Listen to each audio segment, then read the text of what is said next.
There's a near-capacity crowd at Lang Park in Brisbane for the second Rugby League test between Australia and New Zealand.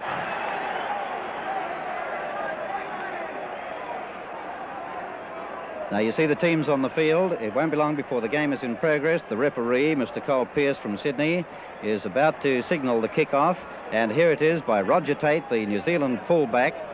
He's kicked off deep into Australia's half, and Smith, the halfback, has taken the ball, and he's the first man to be tackled about 10 yards outside the Australian 25.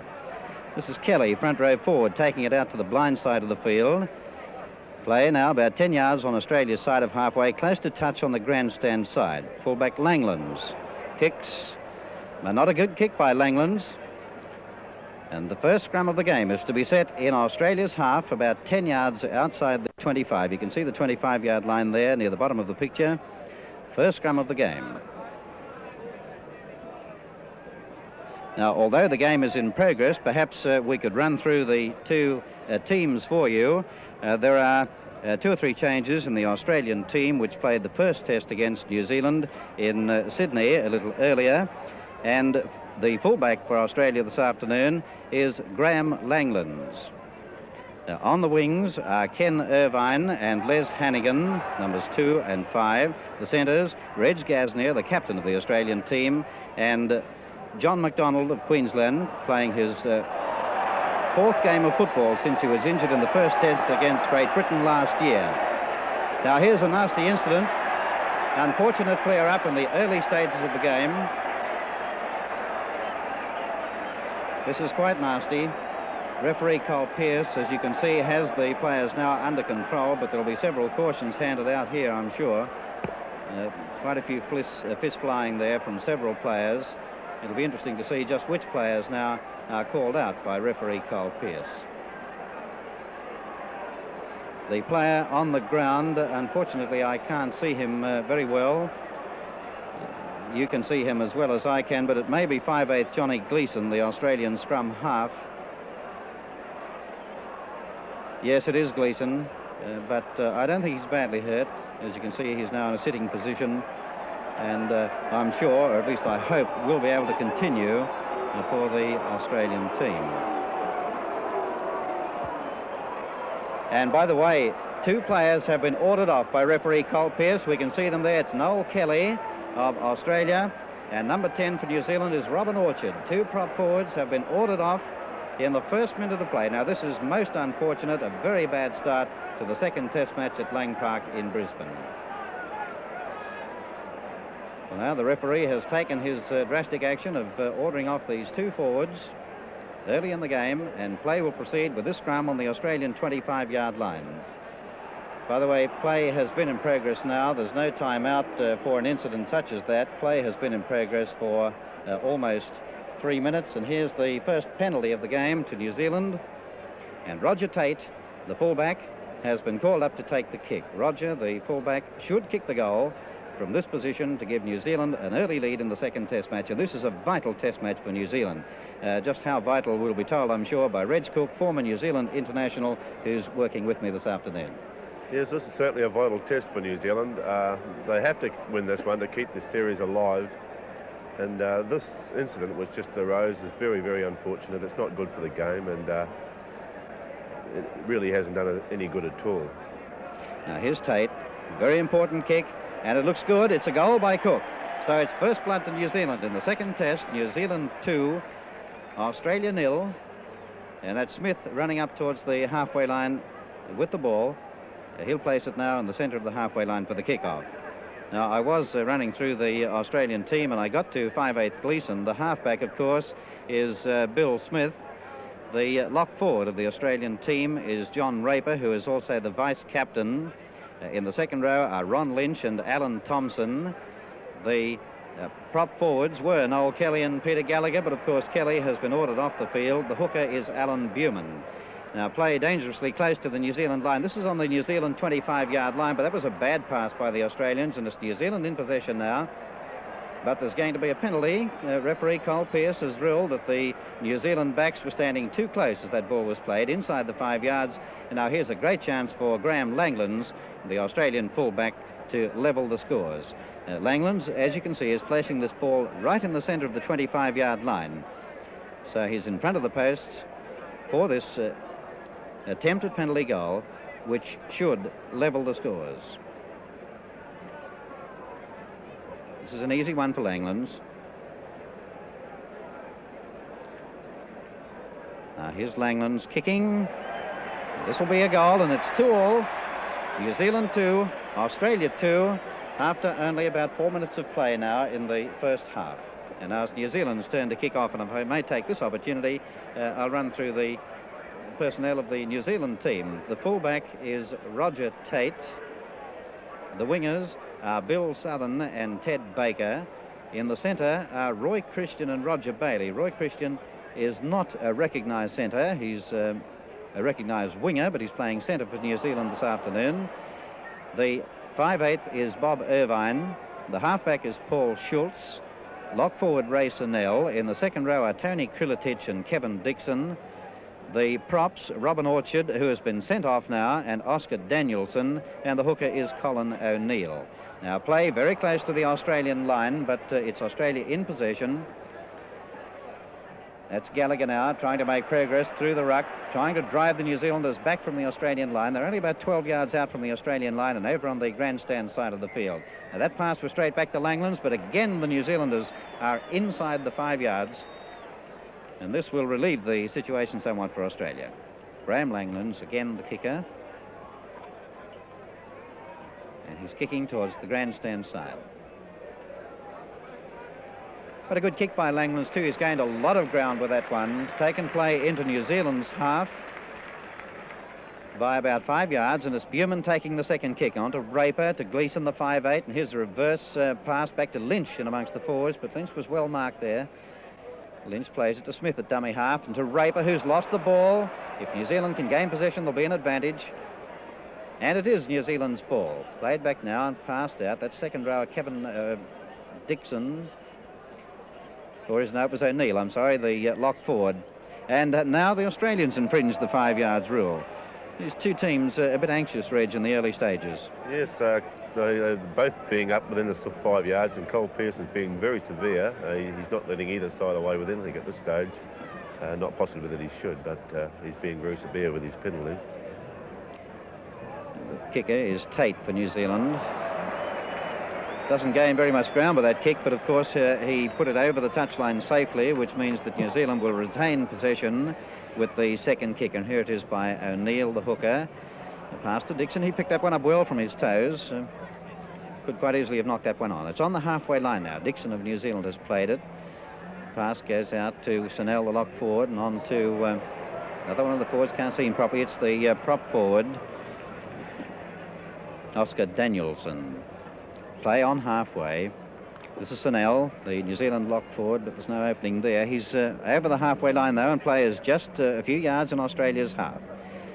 Schultz and out to the centres, but again, the Australians infringed the 5 yard rule. Gallagher was the man at fault then. He was standing well up. He was quickly out of the 5 yards when he heard the whistle, but Gallagher was the man mostly at fault, and the man whom referee Cole Pearce penalised.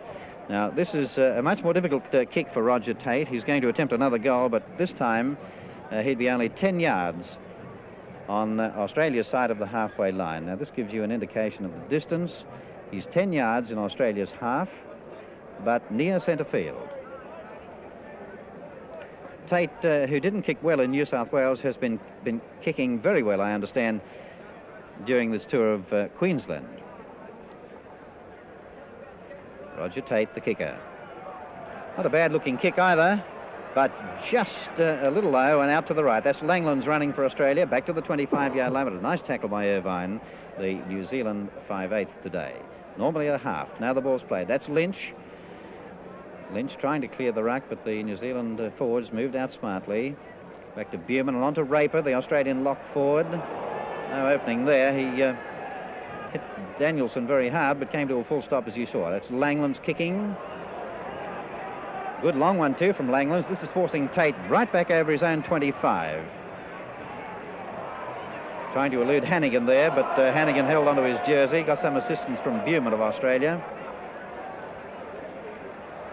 New Zealand, not too many New Zealanders back there as that ball was picked up by McDonald, given to Irvine, and Irvine will score. Or has it gone forward? No, referee Cole Pearce has ruled that it went forward to Irvine. Cole Pearce has ruled a forward pass from McDonald to Irvine. And so it's a scrum. Well, that was a let-off for New Zealand. Oh, a stupid pass there from the New Zealanders. Bad play. There weren't even enough men there to pass. Australian scrum. That's Gleeson onto McDonald, but Bailey's well up there, assisted by Irvine. McDonald will have to play just inside the New Zealand 25. It's Raper. Well, that's a long pass, and Langland's up in the line. Langland's making good ground. He's near the line. Brought down very close. Seemed to lose the ball there. It went forward. Grounded then by one of the New Zealanders, and the goal line dropout will follow. Another close call for New Zealand. There's been a bit of mishandling in the Australian side at this stage. Raper's dropped a couple. Billy Smith knocked one on, and then Langland's lost that one on in a very dangerous position. Langland's a very dangerous man when he moves up into the back line as he did then, and Raper knew exactly where he was and threw that very long pass. Now this is Lynch of Australia on the New Zealand 25, but there's nowhere for him to go. Lynch now to Smith.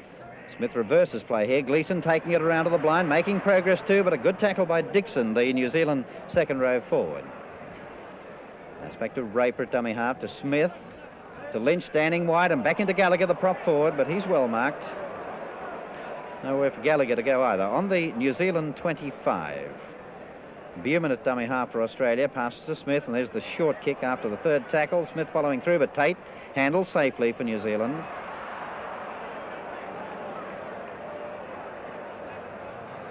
Australia got the ball there somehow from Tate, but it's Gleeson now onto McDonald. McDonald going through to the corner. He might score. He's in.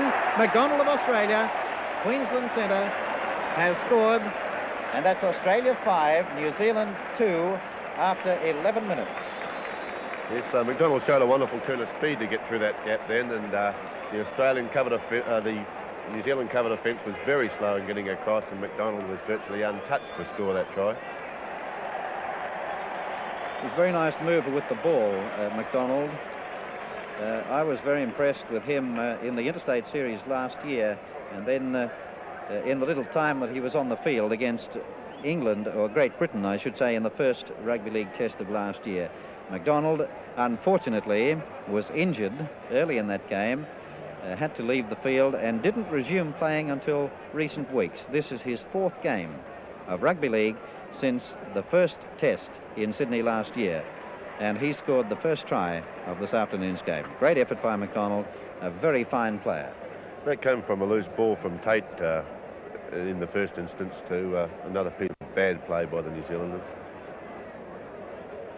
Now it's Langland's attempting the conversion. This is a very difficult one. As you can see, the ball's placed almost on the touchline and right on the 25. But it's a good-looking kick from Langland's, just wide, went through just to the right of the upright, so it's still Australia 5, New Zealand 2. Try for Australia by McDonald. Langland's has kicked a penalty goal. Tate has kicked a penalty goal for New Zealand. It's 5-2 after almost 13 minutes of the first half. Now that's scrum half Schultz of New Zealand placing the ball for this kick-off. Forwards on the grandstand side, but it's Tate who moved in and kicked off. Lynch picks up on the Australian 25. The New Zealand forwards are through smartly. Lynch well held. That's midway between the 25 halfway lines, Australia's half. Gallagher of New Zealand trying to clear the ruck. Had plenty of support, but elected to go down on the tackle. Now here's Smith taking it back to the blind to Raper, who's in a gap, and he's over the halfway line. Has support, but can't get that ball away. Crash tackle there. Very good tackle by little Irvine. Ball's played. Going out to Gleeson, the Australian 5'8". To Gasnier. Gasnier in a gap, and he's got plenty of pace. Hannigan coming up in support on the inside, but Gasnier beautifully tackled by Tate, but he's up again. Not far from the line, gets his pass inside, gathered in by Thompson, and Thompson pulled down right on the line, but the referee has ruled knock on. You can see there, referee Cole Pearce indicating knock on by Thompson. Australian second rower. Did well to follow Gasnier through there and position himself inside for that pass. I possibly think Gasnier could have passed inside earlier at that stage. The try, the man inside was unmarked and the line wide open. Now this is Schultz, the New Zealand scrum half, but well marked by his opposite number, Smith of Australia. Dixon now out on the blind side, New Zealand's second rower.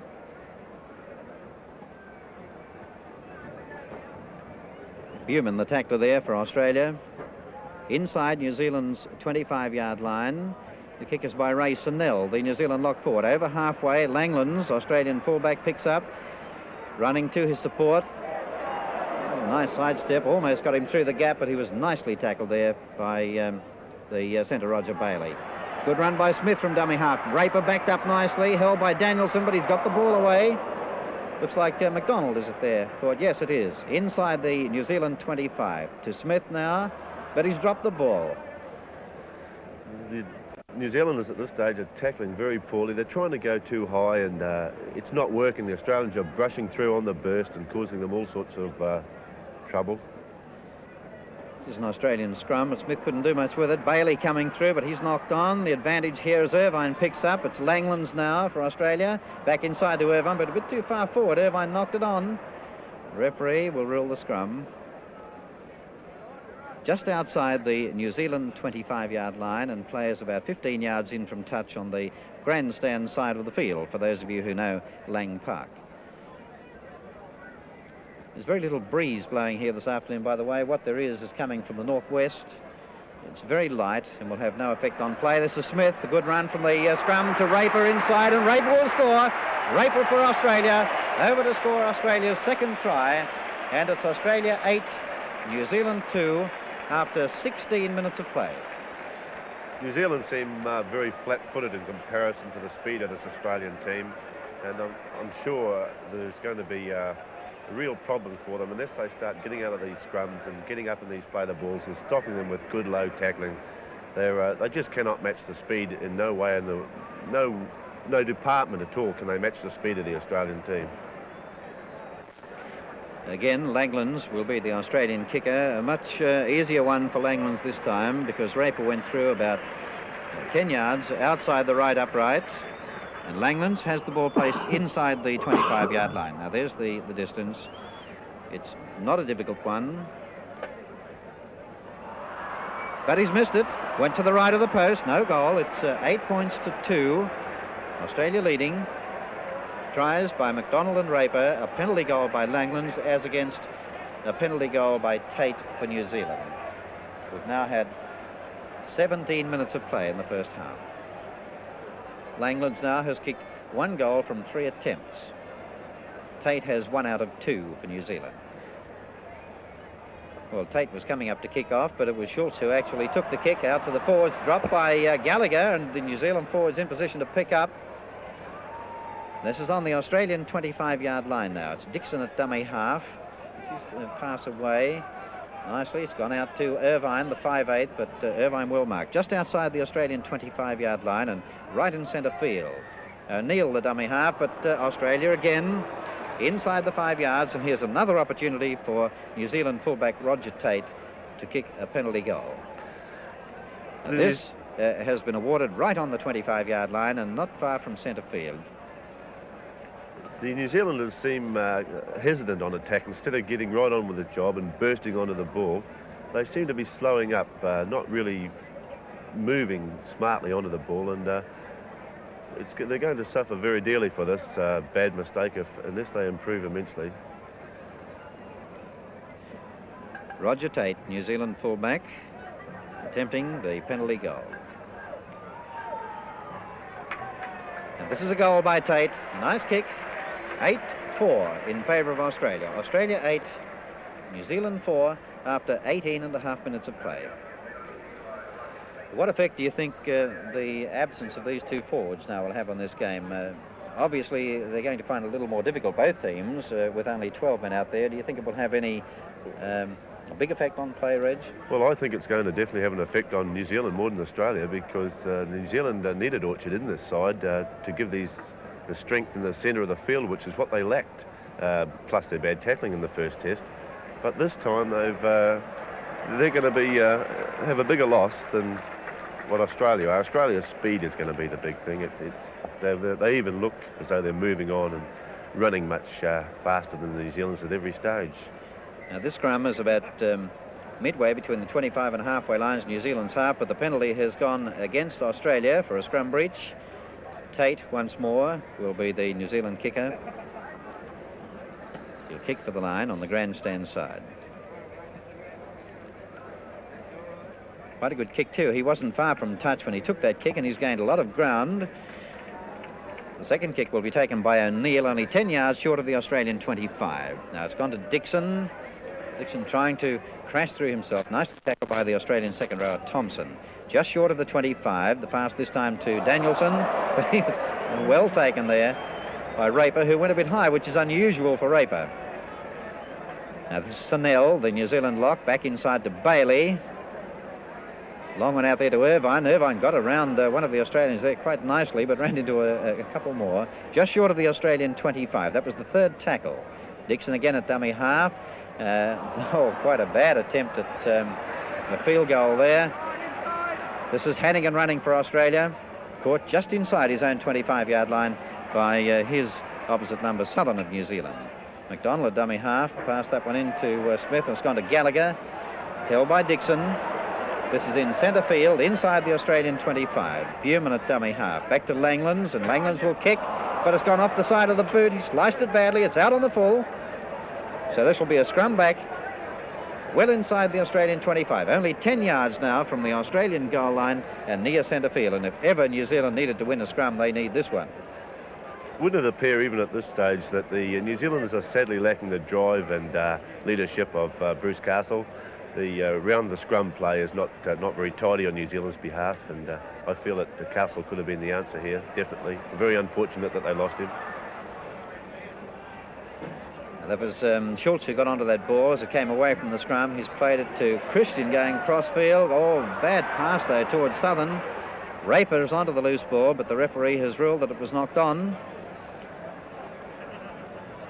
This is about 15 yards out from the Australian line and 10 yards from touch out on the outer side of the ground. Now Schultz of New Zealand, tackled by Raper. New Zealand now in an attacking position. On to Dixon. Dixon out to Snell. Long one to Bailey in the centre, but he's tackled hard by Gasney. Or Christian it was, not Bailey. Pass this time is to Danielson, prop forward. Snell running from the dummy half position. They're 10 yards now from the Australian line. But that was the fourth tackle. The referee, Carl Pearce, orders the scrum. Australia 8, leading New Zealand 4 in the second Rugby League test at Lang Park. Australian ball, and Smith goes to the blind. Langlands with him. Langlands over the 25-yard line. Nice pass inside to Irvine. Irvine pushes one tackle away, gets it back to Langlands. Langlands inside to McDonald, but he couldn't hold that one. Rather high, he's knocked it forward. Still going up into New Zealand's half. Picked up back there near the 25-yard line by winger Southorn, or Southern, as I've been told he's called. Still New Zealand's ball, just outside their own 25-yard line now. Tate at dummy half. But again, the Australians have infringed the 5-yard rule. Raper that time standing wide of the ruck, but inside the 5 yards, and Tate now has the opportunity of taking play back into Australia's half. And he finds the line just a yard on Australia's side of halfway. It's hard to imagine why at this stage the Australians insist on getting within this 5 yards. They're getting their share of the ball from the scrums, and they're looking much more dangerous at all stages. These penalties that they're giving to New Zealand are very hard to understand. There was a better movement there by the New Zealand forwards, gained quite a bit of ground. Now it's the back's turn. Tate up from full-back. Christian to Southern on the wing. It's trying to step inside, runs into Gleeson, but he got his pass away to Christian, but Christian nicely tackled by lock forward Johnny Raper. Inside Australia's 25. Tate now. On it goes to Bailey. Bailey puts it in the air, but it's gone wide, almost straight across field. Langlands went up in the air after that ball, but the New Zealanders ruled offside. The New Zealander who tackled him there, Danielson, ruled offside by referee Carl Pearce. Australia now to take the penalty kick. Langlands will be the kicker. He's 15 yards out from the Australian line. And will kick towards the grandstand side.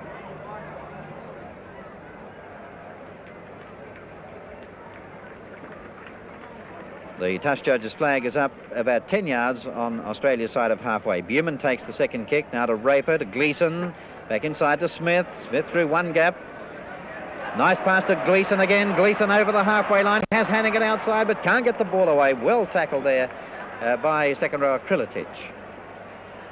Now Smith again, out on the blind side. Hannigan outside, moves inside looking for the pass, but Smith can't get the ball away. He's inside the New Zealand 25.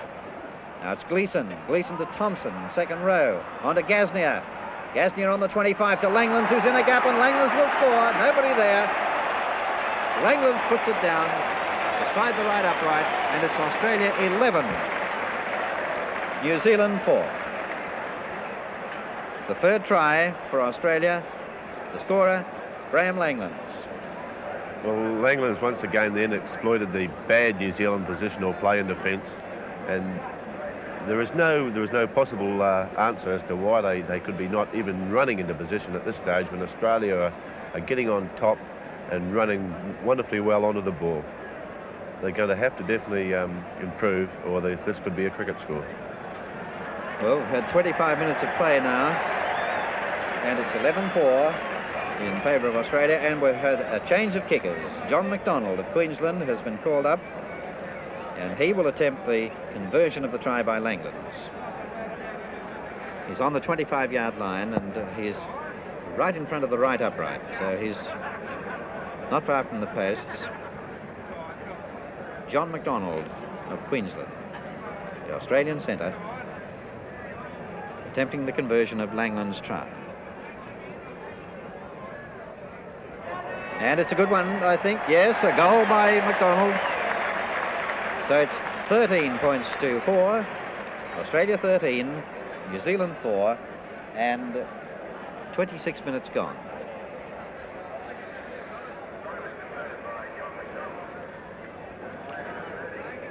Well, at half-time in the first test, by the way, it was 13 points to 7 in favour of Australia in Sydney. The score now is 13 points to 4. It'll be interesting to see just what the half-time score is now to compare it with the half-time score in Sydney. Now it's Gallagher of Australia playing to Buman. On it goes to Smith. Smith has support. Thompson there, but he's lost the ball. New Zealand in possession. Irvine pass to Christian. Christian to Southern. He hasn't got much room. Well caught, nicely tackled there by Gasnier of Australia, the Australian captain.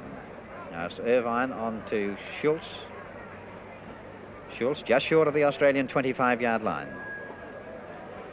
Plays to O'Neill, on went to Irvine and out to Danielson, but a bad pass to Dixon. It's knocked to the ground, and there's no advantage. Mishandled by Australia.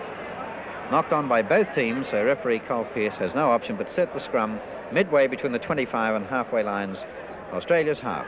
And this is right in centre field. That's to Smith, but the referee isn't happy. New Zealand's ball this time, but there's going to be a penalty against the New Zealand hooker O'Neill. Feet up, as you could see, indicated by the referee. His feet were up in the scrum before the ball went in. And the penalty for Australia is to be taken by Graham Langlands. The New Zealanders are going to need to stand much deeper any chance they get on attack to burst onto this ball. At present, they're standing flat-footed and they're not running onto it at all. They're going to definitely they have to get much deeper to penetrate this wonderful Australian defence. Nice bit of work there between Raper and Gleeson of Australia, but Raper caught a few yards short of the New Zealand 25. This is Smith, out to Lynch, McDonald, but he's well and truly held by Christian in the centre. Smith now onto Gleeson. Gleeson through one tackle, but well caught, close to the 25. That was the third tackle. Now it's to Smith. This kick might be too far. It is out on the full. Over the touchline on the grandstand side of the field. The referee will set the scrum now where the ball was kicked by Smith.